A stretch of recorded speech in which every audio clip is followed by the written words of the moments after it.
Hello, welcome to another Looney Tunes review video. If you are new to the channel, make sure you subscribe to follow my journey to review all 1000 classic Looney Tunes shorts and give this video a like as well.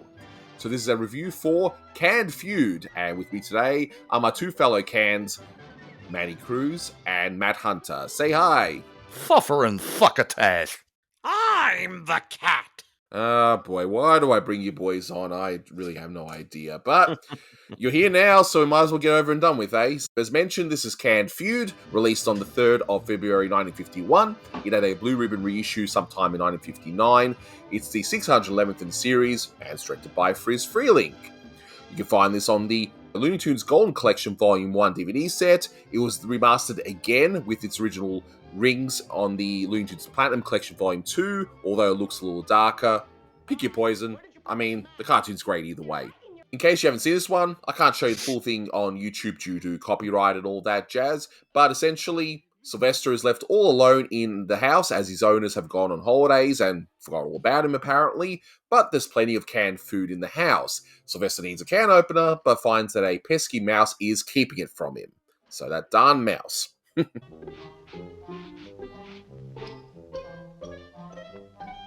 In terms of trivia, we've got just a lot of background details. So we see that it's Mrs. Champion, so it's a reference to Ken Champion, who was part of the Friz Freleng team. And then the various cans of food in the cupboard includes, Paulie's salmon, reference to Hawley Pratt, Fritzling's packed sardines, Ross codfish. So they're pretty much after Friz's team. There is a Champion product in there too. So that leads us to believe that maybe the reason this family has so many canned products is maybe they get free samples from work. Maybe they work for the Champion Tuna Company. Maybe they own it. Well, I know somebody who lives in St. Louis, Missouri, and works for Anheuser-Busch, the beer plant, and they get free beer. So it makes sense. Well, as an Aussie, there's nothing better than free beer. I can tell you that right now. Or as we call it, Australian coffee, according to The Simpsons. So there's a Simpsons reference right there. We need to get that underway for you, Manny. So this is a great short, but I have to confess that looking at this short, I'm thinking this is pretty much Friz's version of Tom and Jerry. I mean, would you boys agree with that? Yeah, well, and we've seen this mouse before in, ironically, a cartoon that was controversial because it was so similar to a Tom and Jerry cartoon at the same time that they were screened for the Motion Picture Academy and both accused each other of plagiarism. That would be Rhapsody Rabbit and Cat Concerto, but that little mouse in the piano, we've seen him. And then he's also in that cartoon that we talked about a while ago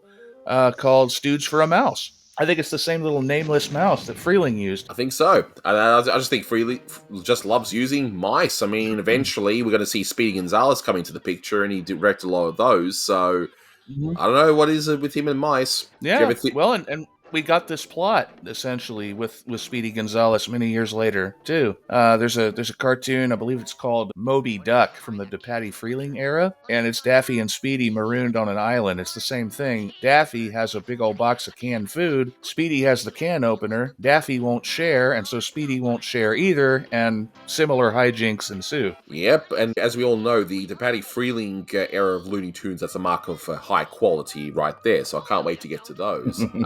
I know Manny's excited. He's going to do all the Daffy and Speedy team-ups with me, right? And I won't complain on any single one of them. Until the microphone is switched off. And then after that, okay. This is a nice little gem. I thought this was quite funny.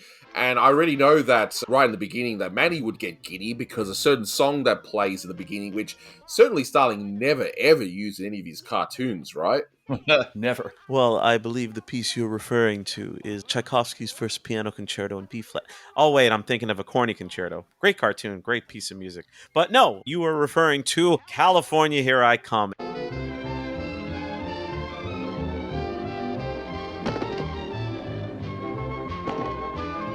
And of course, I hear the music after the opening titles. The opening titles featured Huckleberry Duck from good old Raymond Scott.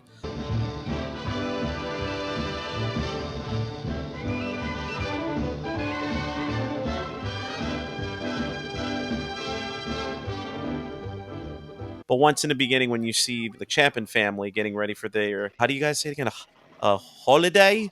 Holiday, yeah. Holiday. Or Vacation. Vacation, yeah. But I don't know what vacation is because, I'm a musician, so I have no money. But anywho, but yeah, and hearing California Here I Come, and I always get giddy like when the specific song is referenced in the cartoon itself. I mean, a perfect example that I always go crazy for is in Porky at the Crocodero. In the beginning of the cartoon, when you see the sandwich board, when it says in the shade of the apple tree with the man, whatever it says in the beginning of the cartoon. And if you really pay attention, Carl Stalling puts the actual musical cues of the songs that are on the sandwich board. And it just, makes me giddy every time I see that. And this cartoon was another one where it's like, California, here I come. And then they And actually reference, hey, California, here we come, as they pull away. And then Sylvester starts freaking out. And that's when, of course, Mel Blanc goes to town. They forgot to put out the cat. The cat! I'm the cat! I mean, he doesn't say a lot in this cartoon, but what he says, chef's kiss. The I'm the cat line and the yell at the end in particular. Man, if that's not any person living in the 2020s after a long day of work and just life, that yell, Mel Blanc gave us a nice little clip to refer to 7 years later. Yeah. Oh, exactly. I totally agree. Mel's delivery in this is fantastic, and there's not much of it, but what's there, it's fantastic. I mean, yeah, he's also the typical husband in the beginning as well, which he does the job. It is what it is. But as Sylvester, yeah, fantastic. Yeah, and of course the animation's great too. I mean, especially Sylvester's face when he notices the can opener. If you freeze frame that, it's only for a split second, but the expression just it killed me. I loved it. I particularly like the effect of when Sylvester sticks a coat hanger into the mouse hole and he's trying to hook the mouse, and instead he completes the circuit by crossing two electrical wires, and he shocks himself, and then like his body transforms into these fluorescent lightning bolts, and then his fur pops off like popcorn. It's brilliant. I think it's funny. Oh, yeah, exactly. And of course, I'm going to say probably Maddie's favorite bit might be the piano joke. Get it? Piano, music, right? But no, he's like, shut up. I'll make my own channel now. But Shut up.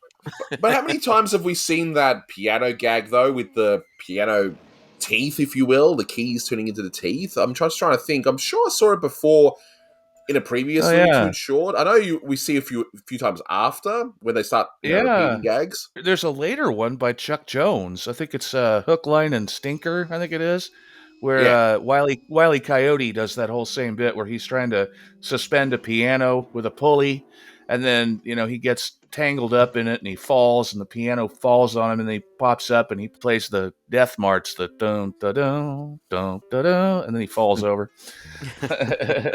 Yeah, exactly. So, and I'm pretty sure I've seen that sort of gag in maybe a few MGM Tex Avery shorts and all that stuff. So in the comments below, guys, if you know of other examples, yeah, definitely let us know. I wouldn't mind compiling the piano teeth gags because, we can write a book about it, the piano teeth gag book, Anthony, you were reading my mind because when I think about the book.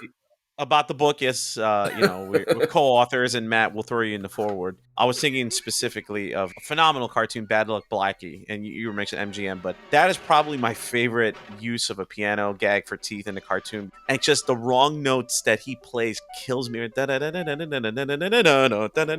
it's just like the worst rendition of Yankee Doodle, and it kills me every single time I hear it. A little musical nerd moment. There's a single note that's being rung on Sylvester's teeth. It's an E natural, in case anybody wondered or cared. So go nuts in the comments. Not E natural, it's F flat. Shut up. And speaking of future reused gags, of course, we get the classic, and I don't know how to say this more simply, but we get the classic saw in one place but appears in another place gag. Yes, such a good gag. So funny. And I don't blame him for reusing it, because again, these things were not meant to be binge-watched or anything, so of course, if it's funny the first time, why not reuse it? But how many times have they used that gag, though, in the future after this short? I know they did it in a Bugs Bunny cartoon. I think it's a Star is Bored, but it's not a saw, it's a gun. But we do also see a lot of variations on that gag too, like I know there's a Roadrunner short where the coyote's looking around the corner, but his body's all stretched out and all that sort of stuff. There's lots of variations on that gag. We're going to see it all the time now, Oh, I'd yeah, say. yeah. For sure. But I do like the train chase with the expressions of the mouse and Sylvester just chasing after each other back and forward. Just, I absolutely love that. It was fantastic. And, of course, the axe head falling out of the letter chute. Yes. Just his expression of despair, like, really? Did that just have to? I was like, it was so good. Kind of cartoon logic too. I mean, how locked into that house is Sylvester? I mean, couldn't he just open a window? There's no way he can get out of the house. You know, I can understand if he was trying to get in when the owners are gone, but if he's in the house, can't he just crack a window and climb out? Yeah, look, we're probably thinking too much into it, just like the whole I thing know. about the Champins living in this house, owning a tuna company and that. Oh, Yeah. man. But let's not kid ourselves, though. This mouse is a jerk. This mouse is an absolute jerk. He really is. Like, I'm just thinking, gee, this is such an unlikable mouse, similar to the Stooge one that we did. Just, it must be the same mouse, because he's just a jerk. But anyway, that's... He's a troll. Yep. He's what you would call a troll in modern times. He would do great in the current social media landscape or hellscape that we currently live in now.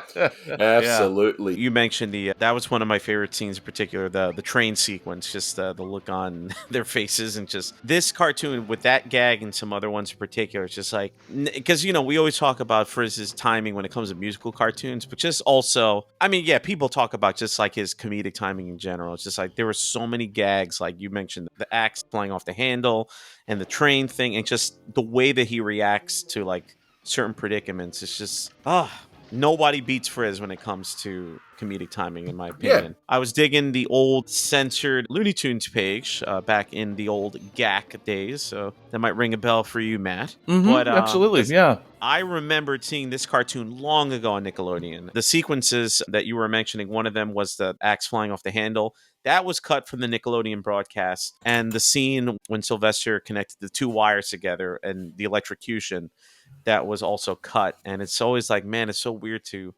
watch these cartoons now as adults fully uncut and without the blinders of, oh my goodness, we're going to, grab random axes and swing them around the house and connect electrical wires and all that. God forbid. Yeah, well, Manny, I remember that cartoon, this one in particular, really caught my eye because it was one of the first that I watched on the first Golden Collection, the DVD. And I had seen it on TV as well, but I definitely didn't remember the electrical shot gag. And I remember just how cool it looked on DVD with the neon colors. I was like, whoa, this is something totally different. This new remastering, I don't know why it's so dark, but go back and look at the one on the DVD because it looks better, I think. It's got more accurate color, and that scene in particular I just thought was really, really amazing. Not only because I hadn't seen it before, but because of how cool it was. I totally agree. As for the rating, I'm giving this one 8.5 out of 10. I loved it. It was fun.